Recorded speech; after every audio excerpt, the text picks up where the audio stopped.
했고요. 오늘은 94페이지 보세요.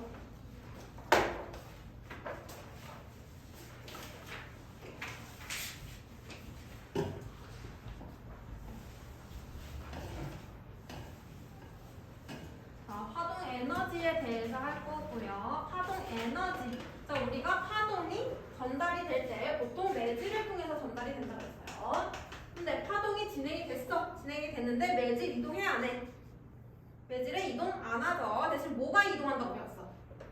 에너지가 이동한다고 아마 배웠을 겁니다. 매질은 이동을 못하고 대신에 에너지가 이동을 하죠. 그래서 이 에너지가 어떻게 이동하냐, 에너지가 얼마나 있냐, 그거에 대해서 하는 건데, 에너지가 이동하면은 당연히 파동의 진행 방향으로 이동하겠지. 파동이 오른쪽으로 진행한다 하면 에너지 오른쪽으로 갈 거고, 파동이 왼쪽으로 진행한다 하면 에너지 왼쪽으로 갈 거고, 당연히 파동의 진행 방향으로 에너지는 전달될 거고, 이 파동 에너지라는 걸 어떻게 알아내냐면, 자, 유리잔을 이렇게 놓고, 유리잔 놓고 소리, 엄청 큰 소리를 했더니 유리잔이 어떻게 돼? 깨져버리지. 그냥 소리만 냈을 뿐인데 유리잔에 아무 짓도 안 했는데 얘가 깨졌다는 거야. 그러면은 어떤 에너지가 얘한테 전달이 되었구나. 근데 그 에너지가 소리로부터 나왔구나. 그래서 소리가 가진 소리와 같은 파동을 가진 것들은 파동 에너지를 가지고 있고 얘가 전달이 되는구나. 그거를 이제 알아낸 거죠. 그래서 파동 에너지에 의한 현상, 천둥 소리에 유리창이 흔들린다. 소리가 나는데 유리창이 흔들리죠. 에너지가 전달이 되었다. 유리창에. 지진파에 의해 건물이나 다리가 붕괴된다. 이것도 다 에너지가 전달된 예시라고 보면 될 거고요. 자, 그럼 파동 에너지라는 거는 어떻게 측정을 하냐면 당연히 기준이 있겠죠. 파동 에너지, 어떠한 파동의 에너지를 알고 싶어. 그러면은 그 파동이 1제곱미터를 1초 동안 이동을 할 때 전달되는 에너지로 측정돼요.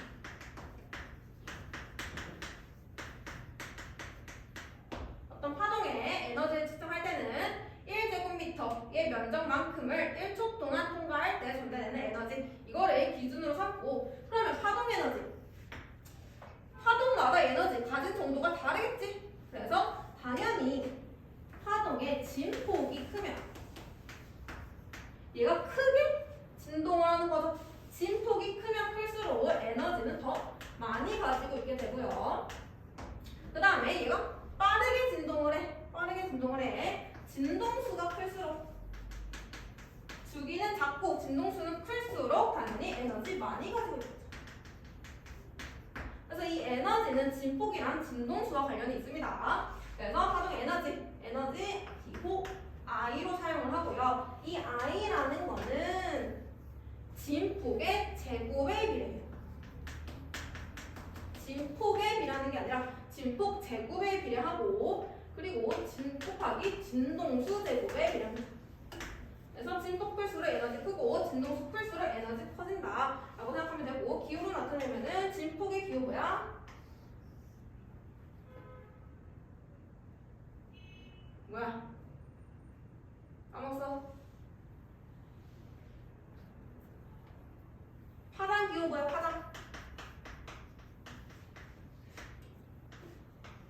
파장 나온다. 주기는?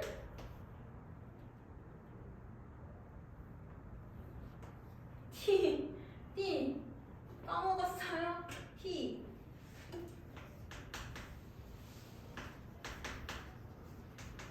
진동수는 F. 진폭은 A. 그래서 A 제곱 곱하기 F 제곱, 진폭 제곱 곱하기 진동수 제곱으로 구할 수가 있습니다. 그래서 파동 에너지 보면 되고요. 탐구 자료를 보면은 파동 에너지 세게 나와 있죠. 자, 가와 나만 보자. 두 개만 보자. 가와 나를 보니까 얘 진폭 어때? 가와 나의 진폭은 같죠? 진폭을 보니까 가랑 나의 진폭은 같아. 그럼 지금 거야? 진동수. 진동수가 다르다. 누가 진동수가 더 커? 나. 그럼 에너지 누가 더 많은 거야? 당연히 나가 더 많겠죠? 진동수 큰 게 더 많겠지. 그 다음에 나와 달을 비교하면 나와 달을 비교하면은 진폭이 누가 더 커요?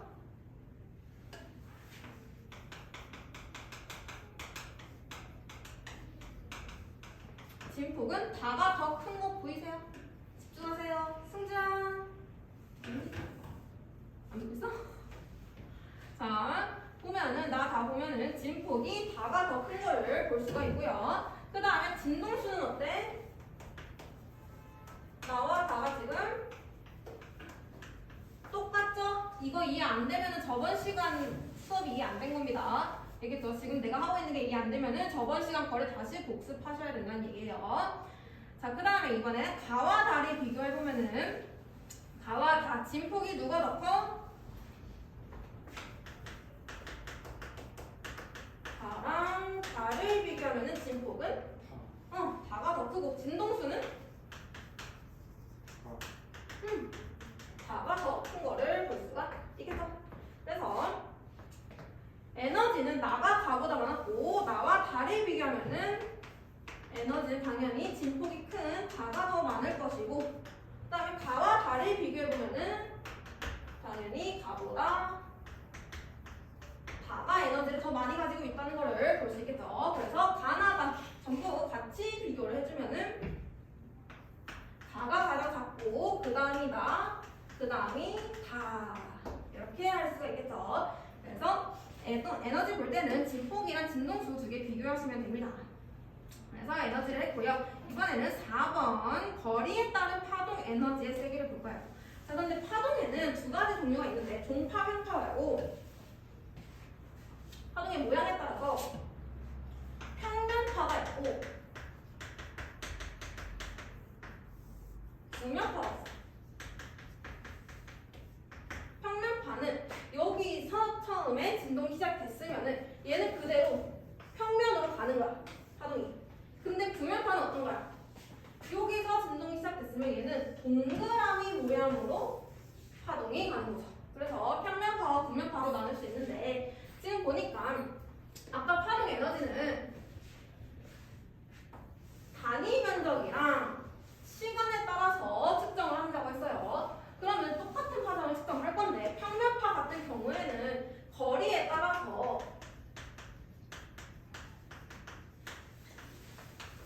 면적이 항상 일정하죠. 자, 여기서 시작되었어요. 얘가 이렇게 이동을 해. 그러면 시작될 때 면적 이만큼, 그 다음 면적 이만큼, 그 다음 면적 이만큼 가면 갈수록 면적은 계속 똑같은 걸 볼 수 있죠. 따라서 평면파 같은 경우에는 면적이 일정하기 때문에 파동 에너지도 똑같을 거예요. 지금 하고 있는 파동 에너지는 똑같은 파동, 하나의 파동이 거리에 따라서 에너지가 어떻게 되는지 하는 거야. 아까 했던 가나다는 여러 개 파동의 에너지를 비교한 거야. 구분이 돼? 아까 거는 여러 개, 지금은 한 개 파동의 에너지가 변하나 안 변하나 그거 하는 거야. 그래서 평면파 같은 경우에는 파동 에너지가 항상 일정해요. 똑같습니다. 변하지 않아요. 근데 구면파 같은 경우에는 얘 진행하면 진행할수록 면적이 어떻게 되고 있어? 그래도 넓어지고 있지. 얘는 면적이 증가하고 있죠. 그러면 전달되는 에너지의 양 자체는 똑같은데 면적이 넓어. 따라서 1제곱미터를 기준으로 했을 때는 에너지가 적게 측정이 됩니다. 파동 에너지가 감소하게 돼요. 전달되는 에너지 똑같은데 더 많은 면적에 전달해야 돼. 그러면 단위 면적당 에너지가 줄어들 수밖에 없겠죠. 그래서 구면파 같은 경우에는 멀어지면 멀어질수록 파동 에너지가 약해져요. 그래서 이거를 생각하면은 외우지 말고 구면파는 멀어질수록 에너지 약해지는 거 생각하면 돼. 소리. 내가 지금 여기서 내고 있어. 저 멀리 있는 안 들리겠죠? 소리 같은 음파 또 구면파야. 멀어지면 에너지 작아지는 거잖아. 그치? 물결파 점점 에너지 작아지다가 나중에는 거리에 따라서 없죠? 에너지가 아예. 물결파. 그 다음에 빛을 한 군데서 비추면은 멀어질수록 그 빛의 세기가 약해지겠죠. 그래서 빛 같은 거 이런 것들은 전부 다 구면파에 속하게 된다. 멀어질수록 에너지 작아지는 거 전부 다 구면파라고 생각해주면 돼요. 그러면 구면파는 파동의 세기가 어떻게 변할까 보게 되면은 얘 지금 여기서부터 여기까지 거리를 R이라고 해봅시다. 파동의 시작 전부터 진행한 곳까지의 거리가 R일 때 그럼 얘 단위 면적이 파이 R 제곱이야. 그죠? 그러면 이제 진행이 되었어. 이 R이 되었네. 이 R. 그럼 면적은 4파이 R 제곱이 돼. 그치? 진행을 했더니 몇 배 늘었어? 4배 늘었어. 그치? 또 진행하면 3R까지 진행을 하면은 얘는 9파이 R 제곱이 돼. 그래서 면적이 첫 번째 1제곱, 두 번째가 2제곱, 세 번째가 3의 제곱, 네 번째가 4의 제곱. 제곱만큼씩 늘어나게 돼요. 그래서 얘는 면적이 제곱만큼씩 늘어나니까 당연히 에너지도 그거에 반비례해서 감소하게 돼요. 파동 에너지는 거리가 멀어질수록 감소하는데 이때 에너지는 거리 제곱에 반비례한다 라고 생각해주면 됩니다. 얘가 구형 동그라미이기 때문에 제곱을 해줘야 돼요. 알겠죠? 그래서 구형파는 거리 제곱분의 1로 파동 에너지 구해주면 되고요. 이때 근데 얘는 하나의 파동이잖아. 구형파도 하나의 파동이니까 아까 파동 에너지는 진폭 곱하기 진동수라고 그랬어. 진동수 변해 안 변해? 파동의 진동수. 파동의 진동수는 변하지 않아요.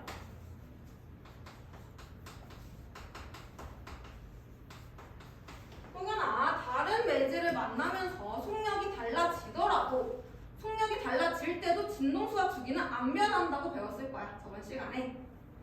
진동수와 주기는 변하지 않습니다. 같은 파동이면은. 그러면 파동 에너지가 줄어들었다는 얘기는 얘 변함이 없으니까 진폭이 줄어들었다는 얘기가 되죠. 그래서 특히나 물결파 같은 경우에는 진행이 되면 될수록 진폭이 줄어들게 돼요. 그래서 진폭이 감소하니까 당연히 에너지 감소한다라고 생각해 줄 수 있습니다.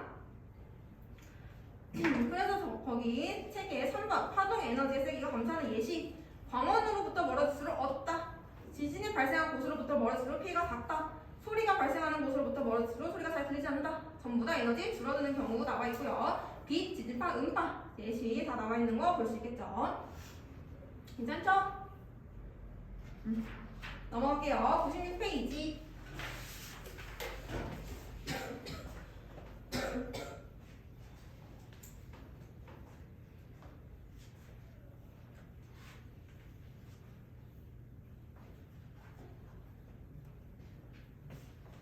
페이지까지 하고 보십시다. 자, 96페이지 보면은 이제 파동 여러 가지 파동 나와 있고 그거에 대한 특징들 설명되어 있는 거 볼 수 있어요. 첫 번째 물결파.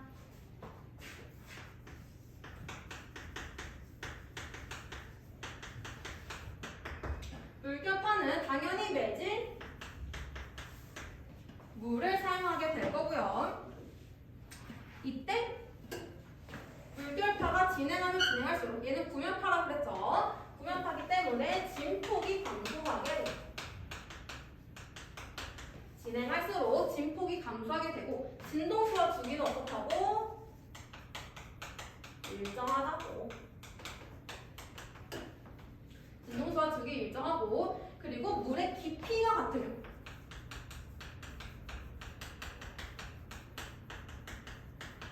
물의 깊이가 깊어지지도 않고 얕아지지도 않아. 계속 물의 깊이가 똑같아. 그럼 속력도 똑같지? 속력 변화 없지? 따라서 물의 깊이가 같으면은 파장도 일정해집니다.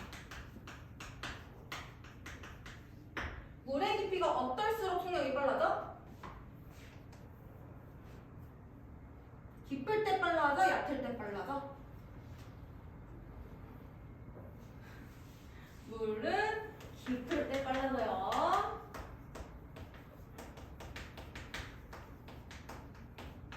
달라지? 왜 이런가? 그래서 물의 깊이에 따라서 속력이 변하게 되고 그때 속력은 깊을수록 빨라지게 된다. 근데 속력이 변할 때 물의 깊이가 다를 때도 진동수와 주기는 일정해요. 진동수와 주기는 항상 일정하다고 보면 됩니다. 진동수와 주기는 안 바뀌어요. 진동수 주기 일정한데 속력이 달라졌네. 그럼 뭐가 변했단 얘기야? 속력은 주기분의 파장으로 구해. 이게 일정한데 속력이 빨라졌어. 그러면은 파장이 커졌구나. 파장이 많아졌구나 라고 생각할 수 있겠죠. 그래서 깊을 때 빨라진데 그 이유는 파장이 길어지기 때문이다. 진동수는 주기는 변함이 없고 파장이 달라지니까 달라지는 거다. 이렇게 생각하면 되겠습니다. 그 다음에 물개파, 횡파야, 종파야? 횡파죠. 물개파는 횡파인 거 확인할 수 있고요. 그 다음에 두 번째 음파 가볼게요. 음파는 소리를 얘기하는 거고요. 소리 중에서는 우리가 들을 수 있는 소리가 있고 못 듣는 소리가 있어요. 그래서 우리가 들을 수 있는 소리는 진동수에 의해 결정이 돼요. 진동수 1초에 몇 번 진동을 하냐. 그래서 진동수가 20에서 2000Hz 그 사이에 있는 거는 우리가 들을 수 있는 소리야. 근데 진동수가 20보다 작거나 2000보다 크게 되면 우리가 들을 수 없는 소리가 돼. 그래서 2000보다 큰 거 진동수가 2000보다 큰 거를 따로 초음파라고 하는 거예요. 초음파. 초음파 소리야. 세계는 2만. 그렇네. 잘못 알고 있구나. 2만이네 2만. 2만 책이 맞겠죠? 네, 이건 내가 확인을 한번 해봐야 될 것 같아요. 일단 2만으로 합시다. 진동수가 2만 Hz보다 큰 거를 초음파라고 얘기하는 거예요. 초음파 우리 들을 수 없지? 그래서 소리라고 생각 못 하는데 초음파도 결국에 소리예요, 소리. 그래서 진동수에 의해서 사람이 들을 수 있는 소리를 구분하게 되고요. 이 소리에는 세 가지 요소가 있습니다. 소리의 3요소. 소리가 크고 작다, 소리의 세기. 소리가 높고 낮다, 소리의 높낮이. 그 다음에 소리, 사람의 소리도 있을 거고 동물의 소리도 있을 거고 여러 가지 소리의 종류가 있죠. 그래서 소리의 이거를 맵시라고 해요. 소리의 맵시.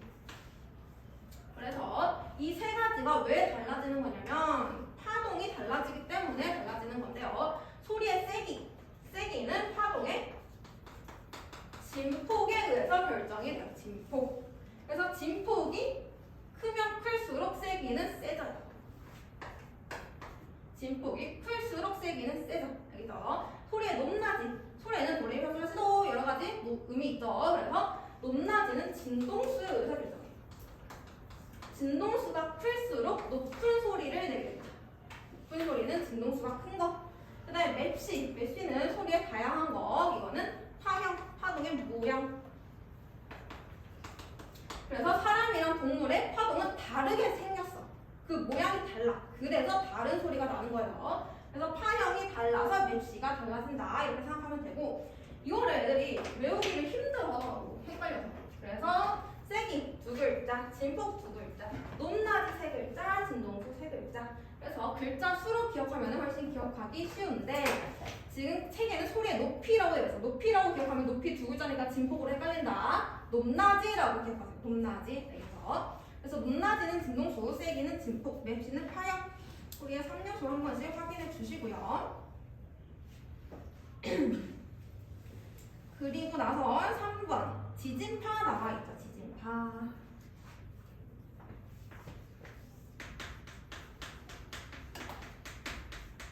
지진파는 원래 세 가지 종류 SP, PSL 이렇게 세 가지가 있는데 우리는 보통 P파랑 S파만 다뤄요. P파랑 S파만 다루고요. P파는 종파야, 형파야.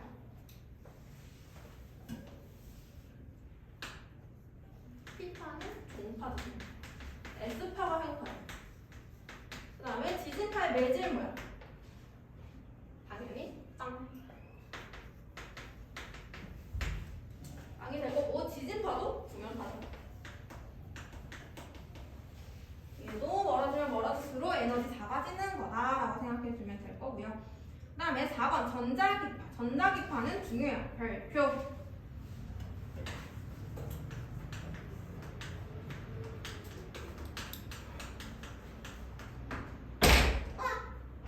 자, 전자기파를 보게 되면은 전기가 작용하는 공간, 전기장, 그 다음에 자기가 작용하는 공간, 자기장. 이게 진동에 의해서 전파에 나가는 파동을 얘기한다. 근데 전자기파는 매질이 없는 게 가장 큰 특징이어서 얘는 매질이 필요 없다. 매질 없이도 전달이 된다. 라고 했었고, 그리고 전자기파는 동파야, 횡파야?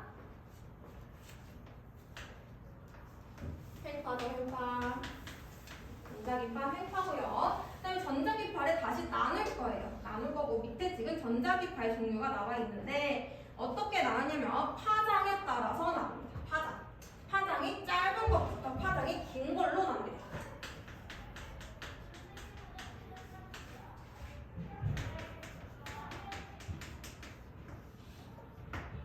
파장이 짧은 것부터 파장이 긴 걸로 나누게 되고 파장이 가장 짧은 거를 감마선이라고 해요.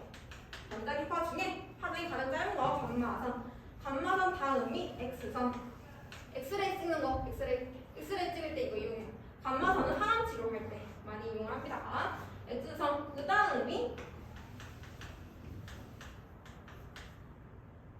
자외선, 그 다음이 자외선. 자외선 알지? 햇빛 비추면 자외선 오는 거. 그 다음이 가시광선.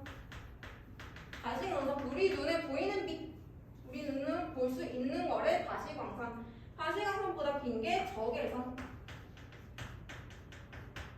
그래서 보통 중요한 내용은 자외선부터 적외선이에요.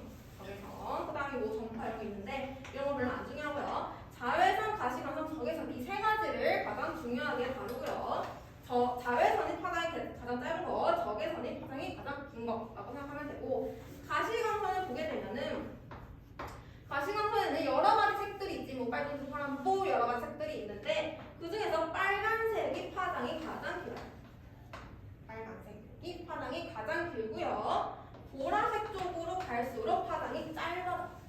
알겠죠? 보라색이 파장 짧은 거, 빨간색이 파장 긴 거. 그래서 자외선 같은 경우에는 보라색, 똑같은 말로 자색이라고 하죠. 자색, 고구마, 자색의 바깥쪽이다 해서 자외선. 그 다음에 적외선은 빨간색, 똑같은 말로 적색. 적색의 바깥쪽이다 해서 적외선이라고 부르는 거예요.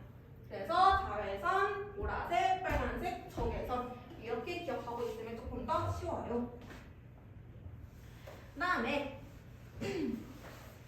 파장도 다르지만 얘네들은 진동수도 같이 다르게 됩니다. 파장이 짧은 애들은 진동수가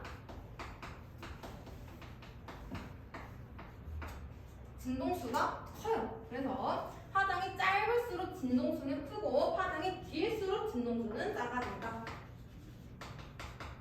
그럼 에너지는 어디가 더 많을까? 에너지는 진폭이랑 진동수 제곱에 비례한다고 했었어요. 그래서 진동수가 클수록 당연히 에너지 크겠죠. 파장 짧을수록 에너지 크고요. 파장 긴 쪽이 에너지가 작아. 그래서 진동수 에너지 두 개는 똑같고 파장만 반대. 그래서 파장 짧을수록 진동수 에너지 크다. 파장 길수록 진동수 에너지 작다. 그래서 얘네 조금 다르니까 구분해서 기억해주세요. 파장, 진동수, 에너지 같이 옆에 세 개 묶어서 기억해주시면 됩니다. 그래서 지금 거기 예시로는 어디에 이용하는지 나와있고 한 번씩 읽어보면은 감마선은 파장이 가장 짧은 파고 암치료, 항암치료 할 때 사용하는 거. 그다음에 비파괴 검사 등에 이용하게 된다. 그다음에 X선은 투과력이 높아서 뼈사진, 엑스레이가 뼈사진 찍는 거서 뼈사진을 찍는데 사용을 하게 되고, 자외선은 살균, 소독작용이 있지만 많이 쬐면 피부를 손상시킨다. 그래서 자외선 살균기라는 게 있어요. 자외선은 살균 작용을 할 수 있기 때문에 자외선 살균기 같은 데 많이 사용이 되고요. 그 다음에 가시광선은 이 빛을 통해서 물체를 볼 수 있다. 그래서 가시 볼 수 있다라고 해서 가시광선이라고 하는 거고, 광학기기, 사진, 광통신 이런 것들에 사용이 되고 있고요. 적외선은 열을 가진 물체에서 나오는 것을 적외선이라고 합니다. 그 다음에 전파는 TV와 라디오 방송, 전자레인지, 레이더 이런 것들에 이용하는 것을 전파라고 한다. 한 번씩 읽어보시면 되고요. 여기는 크게 어려운 부분은 없고 다 개념형이라서 여러 번 읽어보고 중요한 내용만 기억하고 있으면 될 것 같아요. 혹시 여기까지 질문 있는 사람? 수업 다 듣고 있는 거는 맞지 얘들아? 잘 모르겠어 너네들의 머릿속을. 그래 듣고 있겠지. 자, 오늘 내용이 많아서 조금 빨리 나가고 있어요. 그래서 잘 따라오시기 바라고요. 조금 쉬었다가 뒤에 에너지 부분 나갈게요.